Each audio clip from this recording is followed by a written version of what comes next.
আসসালামু আলাইকুম। এই যে আমার বরবটির ভিতরে সিম চাষ করেছিলাম, সিম গাছের গ্রোথ অনেকটাই সুন্দর হয়ে উঠেছে। তো আমি অনেক সার দিয়ে গেছি, গতকালকে বৃষ্টি হয়েছিল, কিন্তু সারগুলা এখনও এই হয়নি, মাটির সাথে মিশে যায়নি। তবে সার শক্ত হয়ে গেছে বা নরম আছে। এই যে হাত দিয়ে করলে দেখা যাচ্ছে যে কিছু কিছুগুলা নরম হয়ে গেছে। টিএসপি দিয়েছি, পটাশ দিয়েছি, ইউরিয়া দিয়েছি, আর আপনার মিশ্র দিয়েছি মোট, আর বোরন দিয়েছি, আর রিজেন্ট 3G দানাদার দিয়েছি। সিমের কিন্তু ফল এসেছে, ফুল এসেছে, এবং সিমে দুই একটা সিম সেট হচ্ছে, অবশ্যই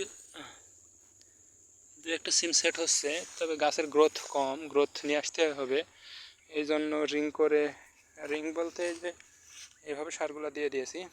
তো পরবর্তীতে আমি কিন্তু নিড়েন দিয়ে সারগুলোকে মাটির সাথে মিশিয়ে দেওয়ার চেষ্টা করব যদি সময় পাই, যেহেতু সিম সেট হওয়ার সময় চলে এসেছে আর বরবটিও নষ্ট হওয়ার পথে।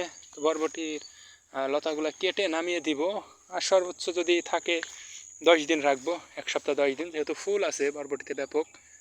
এই ফুলগুলা দেখি যদি ফলে পরিণত হয় বা ফলে কিছু পরিণত হচ্ছে, এই জন্য রেখে দিয়েছি। যেহেতু বাজার দর ভালো, যদি 10-20 টাকা 30 টাকা কেজি হতো তো কেটে দিতাম। এরকম হয় আমাদের অঞ্চলে, কিন্তু সবজির দাম কম হয় অন্য অন্য অঞ্চলের চেয়ে। আমাদের অঞ্চলে সবজির দাম ব্যাপক কম হয়। প্রথমে বরবটি বিক্রি করি 23 টাকা কেজি, পরবর্তীতে আস্তে আস্তে বাড়তে বাড়তে 55-57 টাকা সর্বোচ্চ পেয়েছি, এবং এখন বর্তমানে 50-55 এরকম আছে, যার জন্য রেখে দিয়েছি। যা ফল সেট হচ্ছে মোটামুটি আলহামদুলিল্লাহ। তো এই যে বরবটি আল্লাহর রহমতে অনেক টাকাই হয়েছে, এর জন্য শুক্রিয়া আলহামদুলিল্লাহ। তো বরবটি কিছু কিছু জায়গায় ভালো সেট হয়েছে। এই যে বানটা, এই মাছটাই যদি খেয়াল করা যায়, এই যে এক জায়গাতেই অনেক বরবটি এখন সেট হয়ে আছে। এবং সিমের গাছও ভালো গ্রোথ এই মাছার দিকে। সারও কিন্তু আমি ব্যাপক পরিমাণ দিয়ে গেছি, শুধু মাটির সাথে মিশিয়ে দেওয়ার অপেক্ষা। আমি নিয়ে আসছি, জাস্ট এইভাবে শুধু মাটির সাথে মিশিয়ে দিব।